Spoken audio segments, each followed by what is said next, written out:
I'm going to critique this business. So if you want to start a business or if you run a local business, you won't make the same mistake. My name is Walter. I've got 3 junk removal companies across 2 different states with over 1,200 combined reviews. We're featured on today's show, News Channel 5, News Channel 2. Let's get into it. Let's show you the business. Let's critique it. Let's go. 6 figures per month soft washing business in just a matter of a year and a half. You guys, he started with $1,500 and today makes more than $120,000 a month with only 11 employees. 11 employees, On that's this it? episode, we're talking to the entrepreneur Steven, who started Northwest Soft Wash when he was only 19 years old. Today, they're doing about 6 to 7 locations for their clients, and their business generates more than $1 million in revenue each year. Per day, It's impressive. per truck could do anywhere from $1,500 to $2,000 a day. On growth. We're growing so rapidly, we're using a lot of our cash to invest back in the business. I love those uniforms, by the way. I mean, super well done. Facebook is going to be a powerful tool for you. Let's talk about building a strong team. I agree. I mean, we're going to get into that later in the video, but I think Facebook's an amazing tool for visual home service businesses.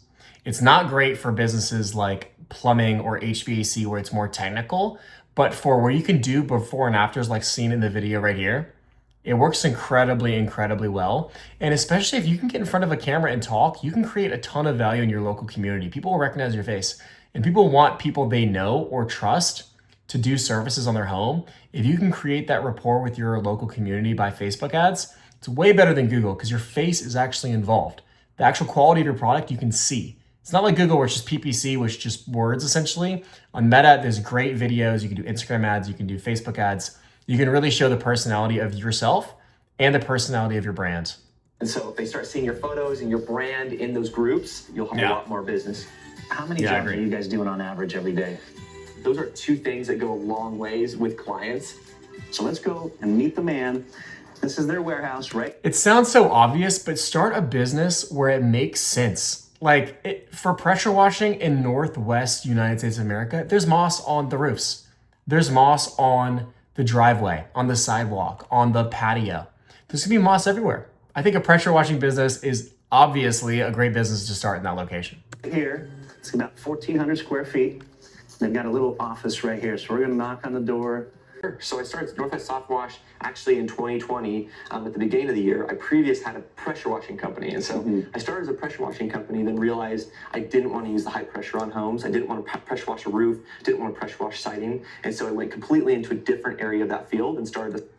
The businesses that are the most successful are when people start something, they realize it sucks, they try something else, they realize that sucks, they find out based on that business that these guys are making a lot of money, they compete with them, they figure out it works, and they just start making money. If you're not putting your hat in the ring and trying different things, there's no way you're gonna know what works and what doesn't work. You can't be on YouTube all the time. You have to figure out things for yourself. Go out, try things. You try a business, it works, great. You try a business, it doesn't work, figure out what does. And the only way you can really figure that out is by going out and doing stuff. This guy did it. It's awesome. Company, which is account, but that's the 1,000 to 1,500. I knew that was what I needed to at least start, and the rest I would work on marketing and try to figure out how I would get customers for that. Okay. Say I don't have any money. I want to do what you're doing. I'm on YouTube learning, but I'm like, man, $1,200, 2,000 bucks. Okay, a budget that small is believable for a business like landscaping or junk removal or cleaning. Pressure washing to this scale, or soft washing, whatever he's doing. Look at all the stuff that he has in that rack. That's a lot of stuff. It's a lot of different chemicals. It's a lot of different tools. It's a lot of gallons of water and containers. There's a lot of equipment that you need to begin this business. It looks actually pretty expensive. There's a giant shop vac on the side of the shop. It's a lot of stuff. Don't have it. What would you do at that point with what you know now in experience-wise? Great question. I mean, parents and grandparents are literally, family in general is the best place to start. I mean, going to your parents and washing their house for them, or pressure washing their driveway for them. There's neighbors. I thought he was gonna say ask for money from them to start the business.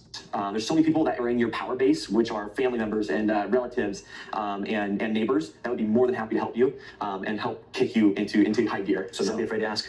Difference. For sure. So pressure washing is the idea of using very high pressure when you're cleaning the driveway. But we switched to soft wash in 2020. And soft wash is the idea of using chemical and soap. See, he would have never known to start soft washing if he didn't originally start pressure washing. He probably figured out there was a ton of competitors. There was a ton of people that were doing it for really cheap. And soft washing was something where you could spend a little bit more money up front, a little bit larger capital expenditure, but you can create a moat for your business and do things that other people weren't doing and charge more money. to clean the surface instead of high pressure. So we can spray it on there, it dissolves all the dirt, the algae, and then we rinse it with a low pressure. Yeah, great question. Right now it's anywhere from 30 to 40,000 a month. Okay. I could be off on those numbers a little bit, but I mean, he's making a lot of you revenue. have your shop expense, you have all your vehicles, and you have your staff that's on salary. So those are things that affect the overhead. But I don't have that percentage exactly dialed down right now off the top of my head, but it is a significant amount that adds to that, that total revenue. Yeah, I was gonna say, you're dealing with some pretty serious numbers. I mean, that's good. What is your current monthly revenue? What is the seasonality look like for this kind of business, right? When is it most busy, less? And what's a good day or a good month, bad month for this business? Sure. So in the busy season, which is... Let me guess, this is a seasonal business. There's so many home service businesses that are incredibly seasonal. In fact, almost all of them are. This is one of the things that very few people look into when they start a business. They look at the competitive landscape, they look at the opportunity, they look at the initial capital investment to get started. You need to look at, is it seasonal or not? Like, you're going to be really slow for 4 months of the year. And if you're up north in northern climates, you can't do landscaping in the winter. You can't do junk removal for the most part in the winter. It slows down dramatically. You can't do pressure washing in the winter. There's certain environments where it's incredibly seasonal, and there's certain environments where, like in Florida, you can do it basically year round. So obviously look into that before you start a business. It's usually spring through fall. And budget accordingly. Now this year, we're doing like about 120,000 a month. Wow. Yeah, that's an insane number. Wild, especially for our second year in business. Wow. But that's really good. A bad month could look at, in the winter times for us this year specifically, we could be doing 80 to 100,000 a month. So that would be November, December, winter time. We're going to look into the data in a second. When people see videos like this, they say, this guy's 21 years old. He's making $120,000 on a monthly basis. I can do it too. You can. You 100% can. But you need to have the context of knowing how many people, 21 years old, 50 years old, 100 years old, are doing that kind of revenue for this exact niche. We're going to look at the data. We're going to see how they compare in Portland to all of their competitors, or Vancouver, Washington, wherever they're at. We're going to look to see where they rank. Are they the fastest growing? Do they have the most reviews? Are they getting the most frequency of reviews? What is their customer sentiment? What are people saying that this business does well? We're going to summarize the reviews with AI. And what do they do poorly? And we're going to look into that. And I can almost guarantee you, based on those revenue numbers, they're probably number 1 or number 2 in their city. So just understanding that and having that context before you start a business and just say, why aren't I making $120,000 a year? It's hard. It's difficult. It's not as easy as it looks. Per day, per truck could do anywhere from $1,500 to $2,000 a day. So multiply that by... That's normal. If you have a 2-truck operation in junk removal, if you have a 2-guy operation in one truck, you can expect to make almost exactly that. Get the numbers pretty quickly. Okay, so tell me about your structure with the trucks, because you mentioned that earlier, and that's something to the extent where you're trying to get a certain dollar amount per truck. So share that with us, that model. Yeah. So basically, we have kind of our scale on each truck. We'd like to be anywhere, like I said, $1,500 to $2,000 a day. Sometimes it's more, sometimes it's less, depending on what kind of job we're doing. Is it a big roof? Is it a big house? Or is it just a small little job? Or if we're using a lot of chemical, or we're not using a lot of chemicals. So there's a bunch of different things there. But yes, right in that range is usually a very sweet spot for us. Okay. And how many trucks do you have? Right now, we're running 3. This is 2021, and we're running 3 trucks full time. And next year is the year for growth. We're planning on putting 3 more. Okay. So growth is good. Steve, how long did it take you to break even in the business? Yeah, so with pressure washing, like I said, we only had about a $1,500 startup cost. So really right away, it only took a few jobs that's true. To really pay that off, or to at least break even on that, and then going forward. So I really used a lot of that cash flow just to keep going throughout the year. Okay. It's so important when you have momentum, you have to build on that momentum. When you're getting cash flow early on, don't pay yourself almost any money at all. It's gonna be really hard, but continue to reinvest in the business. It sounds so obvious, but it's just, I wish someone, and we did, honestly, for the first year and a half, we paid ourselves $350 a week each, me and my co-founder. But that's because we had great advice. I wish, I had more of that great advice going forward, because there have been times where I paid myself more than I should have. There's times where I paid myself less than I should have. But just reinvesting in the business matters. It's obvious, but it matters. See, let's talk about forms of advertisement when you first got started. What was the most successful? Let's dive into that, because I think it's really most important. Here we go. Let's cook. I already thought of them when you're Let's cook, baby. Facebook. So for listeners that are just starting their business and just getting out into the marketplace, Facebook is going to be a powerful tool for you. And I'll kind of explain a little bit on why. So when I first started, I went into all the community groups in my area. So this is, different cities like Battleground, Vancouver, and they all have these little community Facebook groups. And I would go into those groups and I would apply to be inside of it, because most of the time you have to apply to get inside of it. So I'd apply to all the groups around. Bro started in 2019 when that was the play. That is not the motion these days, twin. It's just not. Like these days, Facebook groups, they have moderators that'll kick you out so fast. Everyone does this. I think this is a good, I mean, listen, you need to try it, figure out what works, what doesn't. The problem is when people give advice on the internet, and I try to give advice too, but when people give advice on the internet about marketing techniques, they get swamped. They get swamped fast. If you say you have to be on Yelp, Yelp is the #1 lead source. Next thing you know, Yelp is swamped. There's too many competitors and it's not profitable. That's why there's not just one pure lead source of paid that works. I mean, there is for organic. It's the Google My Business page. It's SEO. It's investing back in your business to make it grow organically. But for paid, it does change a lot.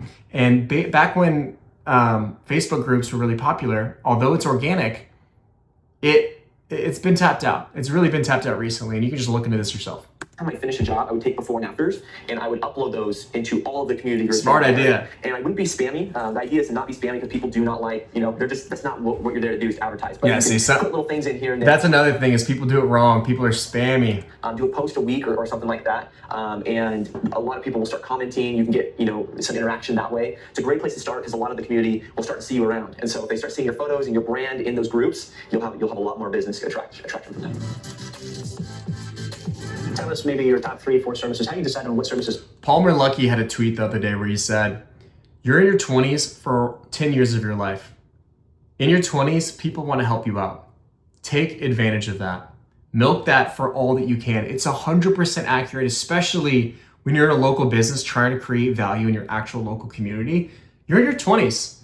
People want to help you. People want to help, pay you to do pressure wash, to do junk removal, to do HVAC, to have a pizza place. People want to support young people. When you're in your 20s, put your face out there. Tell people you're doing stuff. I know it's awkward, but you'd be surprised at the number of people that will go out of their way to try and help you. To offer, and what's the most profitable one and why? Sure. So we started out doing pressure washing of hard surfaces. So that would have been concrete, fences, and things like that. As we switched to soft wash from pressure wash, as we found out that difference, we started doing washing of siding and cleaning of roofs. In the Pacific Northwest, we have a lot of moss that grows on the roof, as you see. So it was important that we really focused on our roof cleaning. And so roof cleaning for us is definitely our biggest service that we offer. Every day we're cleaning roofs. It's just a very big deal. And by far one of the most profitable ones as well. Okay, does roof cleaning include gutter? One of the things you need to consider when getting into a business like this is the liability. The workers' comp, once you get on a roof, quadruples.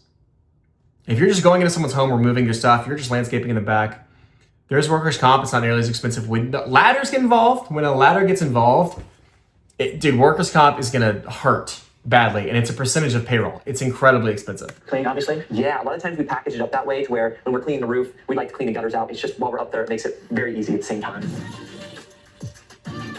As we smell all this chlorine and all the cleaning and bleach, right?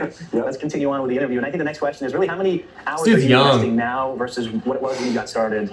What's the expectation? What should you be putting in, and what does that look like? Yeah, that's a great question. When I first started, I put in a lot of hours. As you imagine, you're working the truck, you're doing all the estimates, you're following up with customers via email, you're calling people. Yeah, so in the very beginning, expect to put in 10-hour days. 10, 12-hour days. I mean, really the sky's the limit. How fast? What are your goals? Where do you want to get, right? And now I started structuring it to where I have team members that help on different things. I have an office staff.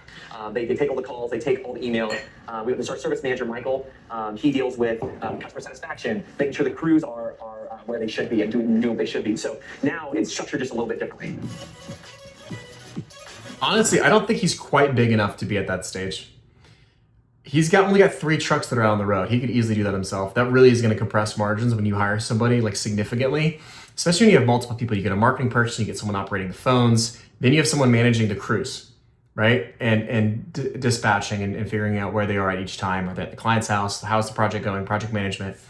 It really does compress margins significantly. Unless you're at, I would say 4 to 5 truck operation, you should probably get someone that can do that for you. A lot of times what happens is you'll get a 3-truck operation and you'll have one of the guys that's on one of the trucks that's just a killer. And that's just what you should do, is just hire someone that's really good. They love their job. They love managing people. They love interacting with clients. They love being a leader. And then put them in a position to win. Put them in a position, although they're on the truck, they're still doing jobs. Put them in a position where they're leading the rest of the guys. That way you save $70,000 a year in hiring a manager. And it depends on the actual vertical. It depends what you're doing. But usually for only 3 trucks and 6 guys going out, you don't really need someone to manage that. You need someone on the trucks that can do it while he's also value add for the business instead of just managing. Any other form of advertisements besides Facebook that's really a top, or just Facebook for now? I really just went straight into Facebook. I mean, some Craigslist ads. If you can mess with Craigslist a little bit, there's some Craigslist ads that you can put in, and that also can be I don't like Craigslist but for ads. just starting. It might work depending on your market. Does not work for me. You're really hard. I mean, if you're in a lower ticket industry like landscaping, maid, cleaning, window washing, pressure washing, soft washing, yeah, there's a higher likelihood that it'll work for that, but you're also going to be competing with people that will charge $30 and will do the service. So I hated doing that. Now, usually Also, the leads you get are people that want you to do it for $30. So it's supply demand. word of mouth, doing door knocking, that's super easy in your neighborhood. Facebook community groups, as well as getting with your relatives, having them share the word of you starting a business. Right. It'll get you a long ways. Okay, now you are a walk-in advertisement as well. When did this t-shirt happen and this branding appear, and really who helped you? And I think that's a loaded question, so what do you offer our audience? What's that quote that's like, 1,000 people that know 1,000 people? If you get, Gary Vee has a great quote on this. If you get everyone you know to repost your thing, as embarrassing as it is, it will create significant momentum for you. You will fill up your calendar for a week. Obviously it'll fade away, but you'll fill up your calendar for a week. It'll become addicting and you'll continue to grow the business.